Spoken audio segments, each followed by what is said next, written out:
The FBI in Peace and War, usually heard at this time throughout the year, is taking its summer vacation. The FBI in Peace and War will return to CBS 6 weeks from now, August 31st. Ladies and gentlemen, we take you now behind the scenes of a police headquarters in a great American city, where under the cold, glaring lights will pass before us the innocent, the vagrant, the thief, the murderer. We take you now to The Lineup.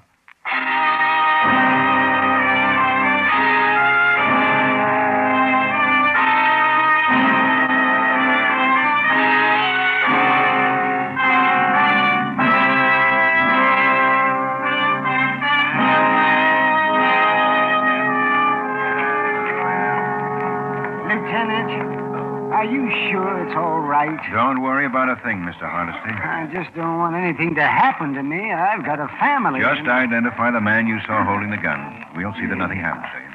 Now, sit down. Gangsters. I should never have taken that job as janitor there in the first place. A suite of offices. A nest for gangsters. You should have thought about that. May I have your attention, please? You people out there on the other side of the wire, may I have your attention, please? Thank you. My name is Greb, Sergeant Matt Greb. I'll explain the lineup to you. Each of the suspects you will see will be numbered. I'll call off a number, their name and charge. If you have any questions or identifications, please remember the number assigned to the prisoner as I call his name. At the end of the line, when I call for questions or identifications, call out the number. If you're sure or not too sure of the suspect, have him held. I don't like this, Lieutenant. I'm worried. The officers who took your name will assist you. They're seated among you. Please be prompt with your questions or identifications. When the prisoners leave here, they are sent to the bathroom and dressed back into their jail clothes. It makes it quite difficult to bring them back here after they leave.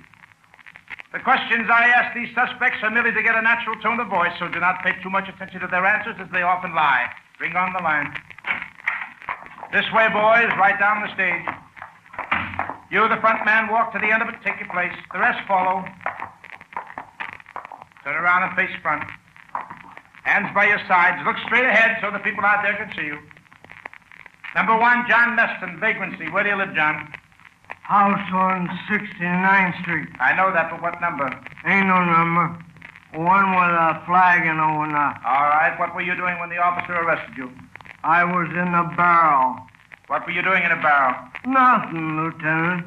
When things get going bad, I find me a barrel and I sit in it until I feel better. Anything wrong with that? Number 2, Lee Dahlgren, carrying concealed weapons. Where do you live, Lee?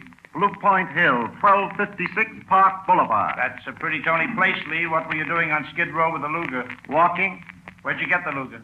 It's not mine, it's my wife. Where'd she get it? I was going to ask her today where she got it. Number 3, Aram Kojaran, theft.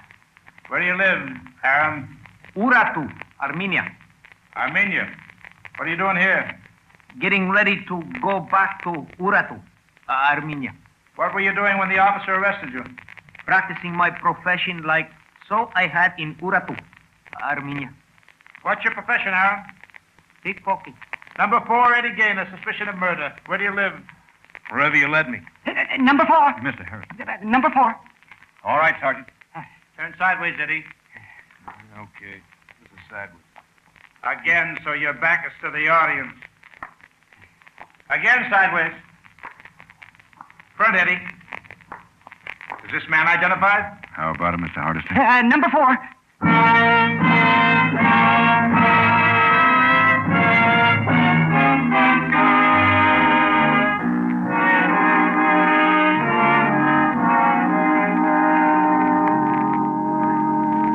You're new in town, aren't you, Eddie? I wouldn't say so. I already feel like I was born here, lived here, died here. When did you get in? 2 days ago, it's a frame. I didn't kill him. Maybe I should never come. From where? Long Ridge. It's in Illinois. It's where Chicago dumps its garbage. Why did you leave it? I told you. I wanted to better myself. Live like real people live. Especially rich people. What do you do, Eddie? Come again? I mean, what's your work, your profession? How do you make a living? Oh, that. I steal, beat up on a weak. The price is right, I'll kill. There are other ways to make a living. Johnny Durando was a big man in our town. The price for killing him must have been high. Who paid you to kill him, Eddie? Nobody. Because I didn't kill Johnny Toronto. Why should I kill him? I needed him. For what? What I said, to better myself. Johnny was big. He was a hoodlum, a gangster. Like I said, like you said, he was big. Good connections. When I get to town, the wind whispers in my ear, Johnny Toronto. With Johnny, it'll be good. I don't kill what's good for me. Hardesty, the janitor, the man who identified you, said he heard shots early this morning while he was cleaning up. Saw you running out of Johnny's office with a gun in your hand. Found Johnny with bullet holes in him. Just like I found him. Tell me how it was. It'll do good. Tell me. Walking down the hall of Johnny's office, I hear shots. Quick, I run in. Johnny's slumped over his desk. He's dead with his head on his penny bank. I reach for my gun. I don't have it. Oh? I don't have it because my gun got there ahead of me. It's on the floor at Johnny's feet. My gun. And they timed it perfect. They knew I had an appointment with him at 2 o'clock in the morning. Why didn't you leave it alone? Why'd you pick up your gun? Why did you run? You must be kidding. Must be making big ha-ha jokes with me, huh? Why does a guy like me run? Who arranged your appointment with Toronto? Something who sells perfume, cologne, things like that. Ruby Lloyd? Yeah. Ruby. Never saw him before in my life. About 5 o'clock, he picks me up at the pool room where I've been hanging out. In his big car. Takes me to his store, sells me a fifth of November afternoon. Tells me I got an appointment with Johnny. What more could a guy ask? Between 5 and 2 in the morning, where were you? With a girl. I give you her name free. Because she was in on the frame. Jenny Breen. At the free smile counter in Mickey's bar in Maine. How were you framed, Eddie? Tell me. Jenny takes me home with her because she sees I'm a stranger in town. We talk, she sings me a lullaby. I fall asleep. 5 to 2, she wakes me, pushes me out the door. I shouldn't be late for my appointment with Toronto. I don't even have time to notice my gun is gone. I figured him. You got a date, Eddie. You got a date to die because you murdered. What have you got, man? A report from ballistics. The bullet in Toronto's body came from Eddie's gun here. Yeah, what a pretty frame. You boys can go petty pie now. Your day's work's done. Maybe, Eddie. I'll go make sure. Lock him up, Matt.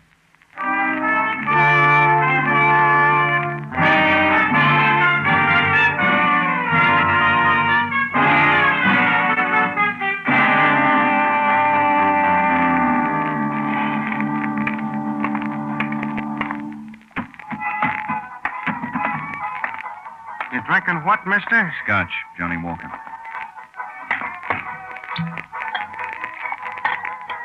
Scotch. Thanks. Well, you asked for it, you got it. Makes me nervous when a guy just stares at his scotch. Oh, lonesome, huh?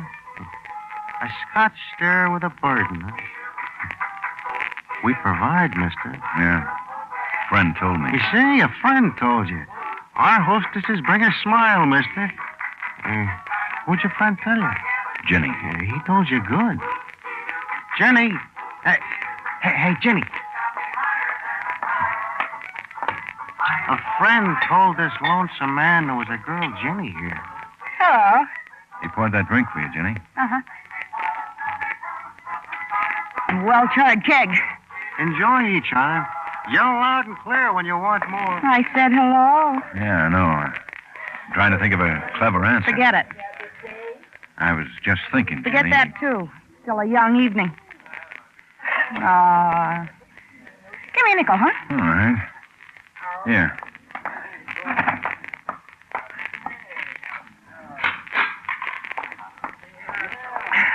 What'd your friend say about me? That you nice to talk to? He was in last night. It's a good song. It's a real good song. Last night he came in feeling unhappy. He said, Jenny, listen to him. What line of work are you in, mister? Oh, you call it public relations? Fancy. I like things made out of silk. Your friend tell you that? He said he went home with you. Last night? Mm-hmm. Last night. That's what Eddie said. You know why you're not drinking your drink? Because you're a cop on duty who's not drinking on duty. What happened last night, Mac! Mac, come here. What happened to me last night, Mac? Oh, what happened to you last night? You were here till 3 in the a.m. I took you home. Had my eye on you all last night, Jenny. Goodbye, cop.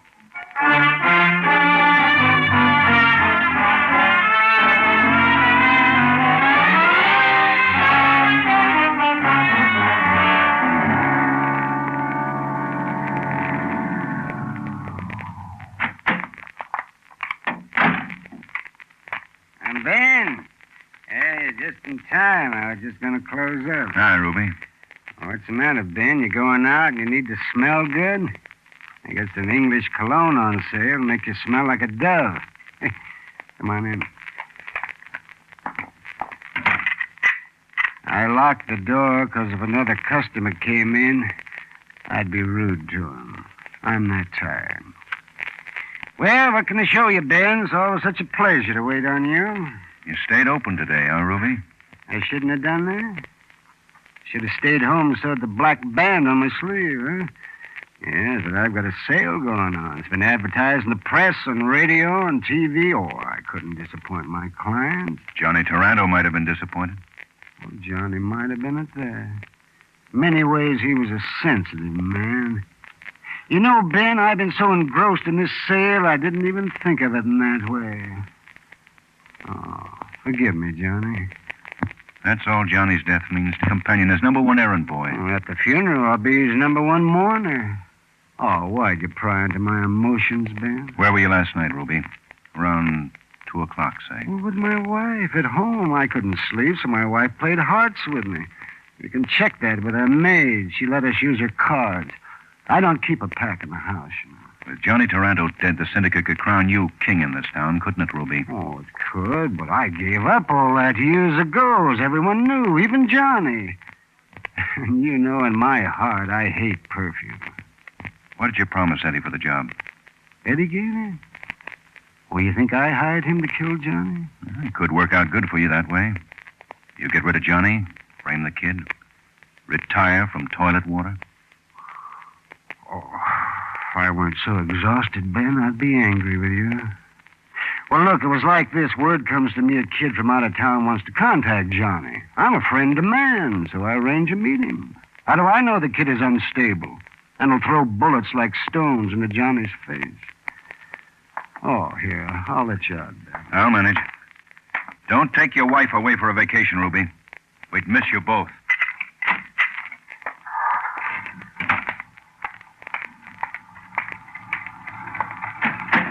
Just got a call, Lieutenant. Homicide. Where, Faraday? Alley between Maple and Truth, 23rd Street, 3 blocks away. Red light siren. Let's go. Yeah.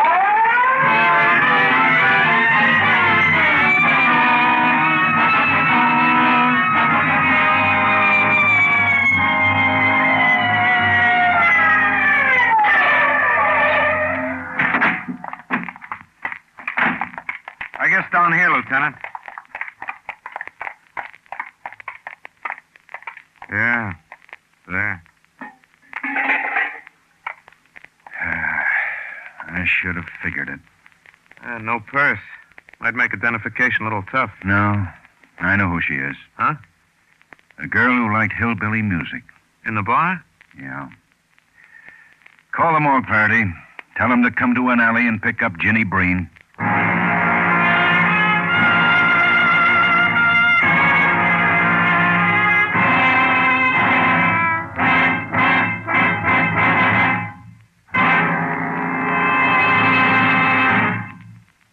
You are a witness behind the scenes at police headquarters as we bring you The Lineup. It's not only murder in an antique shop, it's murder by an antique method which faces Mr. Keene when he comes to CBS again tonight. This time, the famed tracer of lost persons investigates the death of a man who owns an old curiosity shop and who has been murdered by one of his items of merchandise, an antique battle axe. Join Mr. Keene just a little later tonight on most of these same CBS stations for Murder in the Old Curiosity Shop. And now we return you to The Lineup.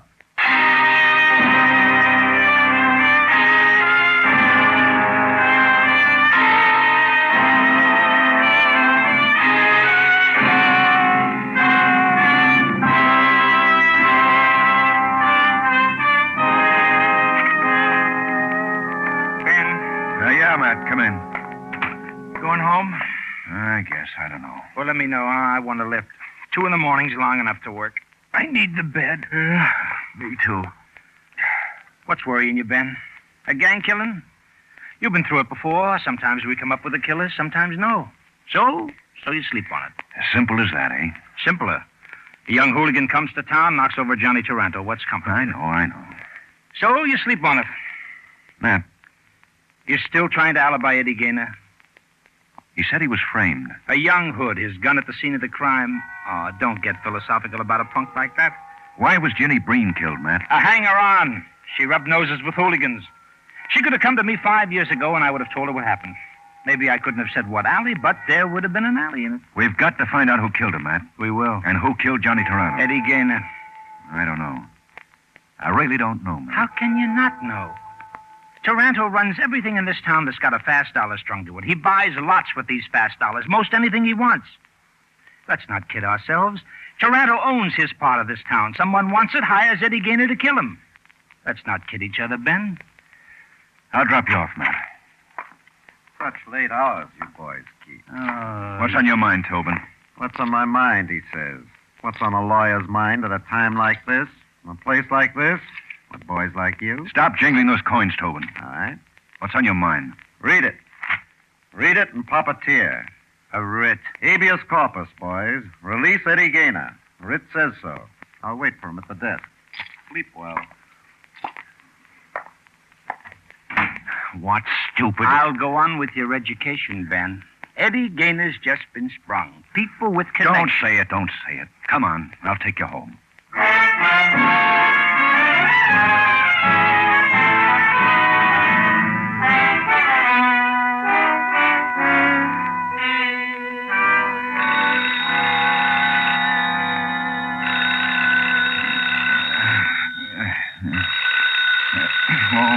All right. Yeah? I just got to tell you this, Copper, because it's too good to keep to myself. Well, who is this? You slept the night through, Copper, and your pillow was a deadly mistake. Deadly. What are you talking about? It's 7 o'clock in the morning of a new day, and you don't know what I'm talking about? Eddie Gaynor, that's what. What about Eddie? You should never have released him, Copper, because releasing Eddie made him sick. So sick he died. Who is this? Try the used car lot on 12th. Murray's. That's where you'll find Eddie. Because Eddie was used up.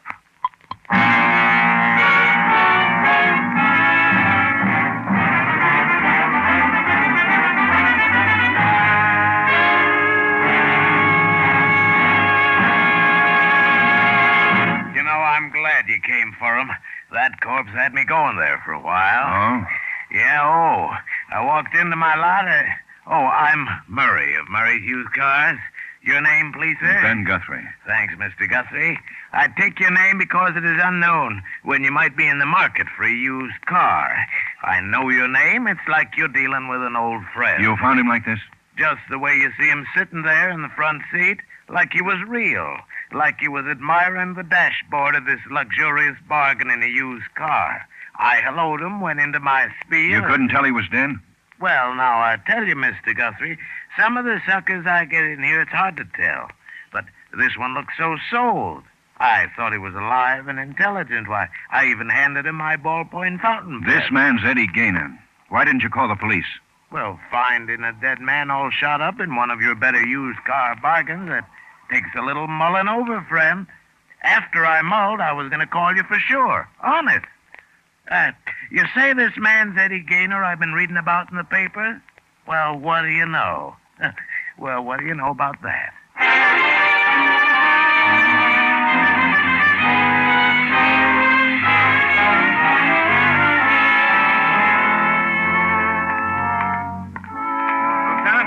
Lieutenant Guthrie. Yes, what is it, Flaherty? That lawyer, Tobin. We still haven't been able to find him.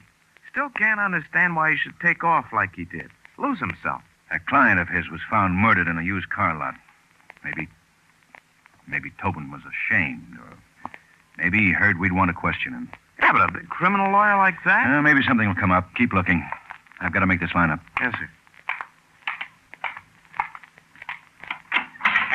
did you say to the officer, Lee? I didn't know he was an officer. What'd you say to him? Just, did he want to see the sights of the city, tour of the spots, have a good time? You know. Number 26, Mooney Roger, purse snatching.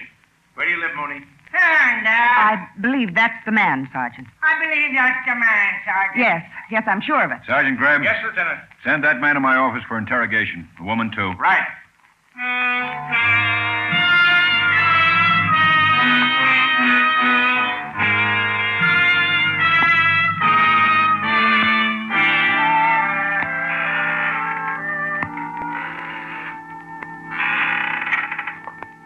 Hi, Lieutenant. Oh, come in, Florence. Sit down. Mooney will be here in a minute. Do I look awful? These clothes fit me like a bag.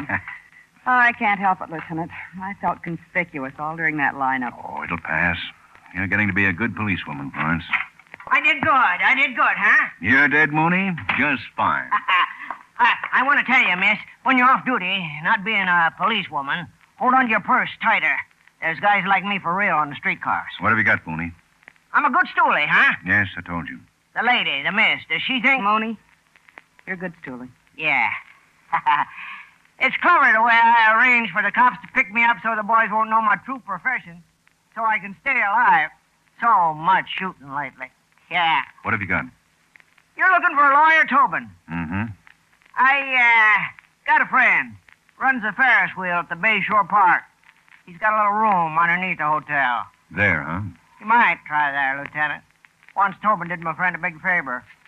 Larceny rap. You might try there. You're a good stoolie, Mooney. Yeah.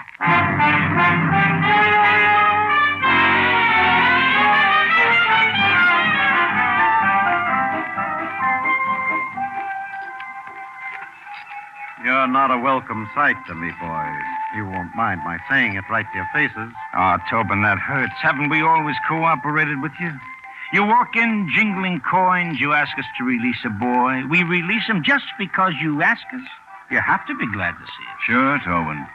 We made it so easy for Eddie Gaynor to get killed, we thought you'd want to thank us. That's why we looked you up. I had nothing to do with killing that boy. Absolutely nothing. Quite the reverse. Reverse? That means you were trying to save his life. Is that what it means, Tobin? Well, answer me. It must mean something else, huh, Ben? You're wasting your time, boys. I studied the law real hard. That's why I know about things like this. How policemen can waste time. Where did it get you, studying hard? You've got a mansion, a 3-car garage, servants to feed you, press your pants, and you end up under a Ferris wheel. Maybe it's this, Matt. Maybe it's just that he likes to hide under a Ferris wheel. Other people ride, he hides. It's just like you say, boy. But there's one thing we don't understand, Tobin. Why do you like to hide? If you're all clear like you say, what's the need? I forgot. Maybe you thought no one would notice how Eddie was killed. How you got him out on a writ so he could be killed. I forgot. But at headquarters you'll remember, eh, Tobin? So fix the crease in your pants and let's go. Yeah, come on, let's go. How can you stand the noise of that wheel going round and round over your head, huh? Thing like that could drive a man bats. Put the loose change in your pocket, Tobin. It'll get in the way of the cuffs. You're making a big mistake, boys. But we'll live. People like you make a mistake and you die. That's the difference between us. There's one other thing we don't understand, Tobin. Eddie Gaynor was almost sure to be executed. Why did the syndicate have him released? Wouldn't it have been cheaper to let the state kill Eddie for him? The cuffs too tight, Tobin? I'll make a deal with you, boys. You know better. No deal. I'll offer it anyway. You can consider it. There's no law says you can't consider it. So? You said a man like me makes a mistake, he gets killed. You were so right. You don't know. Riddles, Tobin? All I want for what I give you is protection. You've got to promise you'll do your best to keep me from getting murdered. What have you got to give? I was Johnny Taranto's friend. I tried to make something up to him. I didn't want him dead. Who did? Just the promise. All right, kind heart, I'll tell you anyway. Eddie Gaynor was framed because someone wanted Johnny dead. Johnny was killed, and Eddie was the perfect pigeon. It was my own idea to get Eddie released. I thought Johnny would like that, for me to use this someone's pigeon to avenge Johnny's death. This someone killed Johnny. Who? Ruby Lloyd. And the girl? Ruby Lloyd. And Eddie? Ruby Lloyd.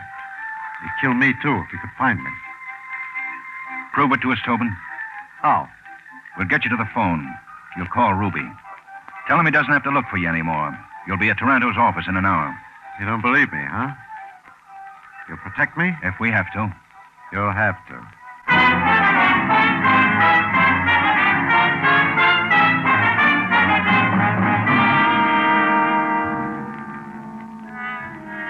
You sure you'll be all right, Ben? Oh, I like it here, Matt. I like Taranto's swivel chair. No squeaks. Air foam. It's got a rich feel about it.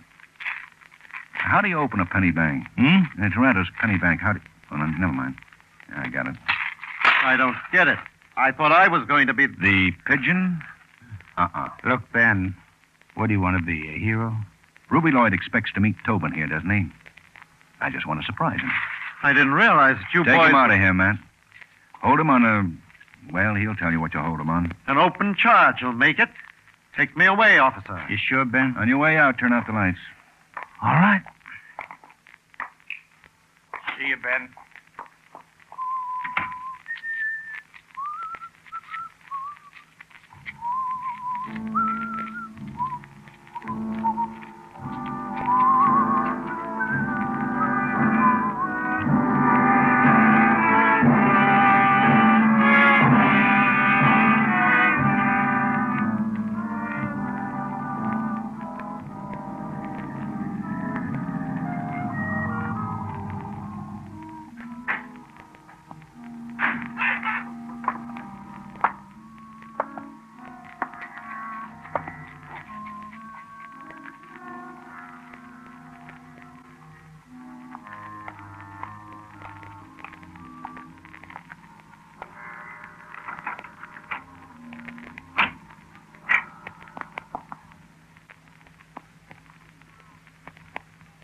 Tobin? Tobin? You here?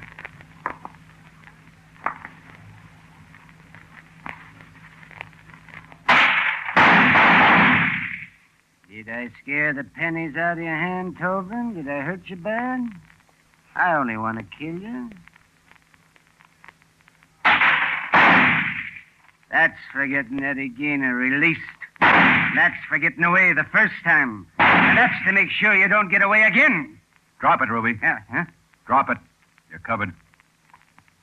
Prove it to me. I've got you covered, Ruby. Behind you. If you don't believe, look over your shoulder. All right. 3 murders. But then you can only die once. Now, Ruby, let's go.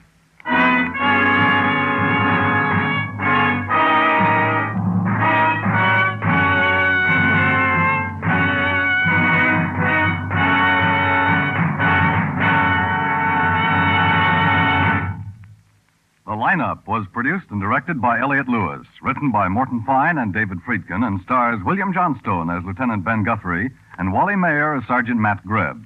Music was composed and conducted by Eddie Dunstetter. Featured in tonight's cast were Virginia Gregg, Howard McNear, Junius Matthews, Edgar Barrier, Anthony Barrett, Paul Freese, and Clayton Post. The mysterious death of a man in Philadelphia in April of this year will be the unsolved murder case presented on CBS new anti-crime show, Somebody Knows, tonight. And after the facts are presented, $5,000 reward will be offered again for clues you may have leading to arrest and conviction of the killer. Somebody knows a vital clue which has not yet come to light when these taken-from-life cases are presented each Thursday on most of these same CBS stations. Somebody Knows will be along just a little later tonight on CBS. This is CBS, where crime photographer solves the case on Thursday nights, the Columbia Broadcasting System.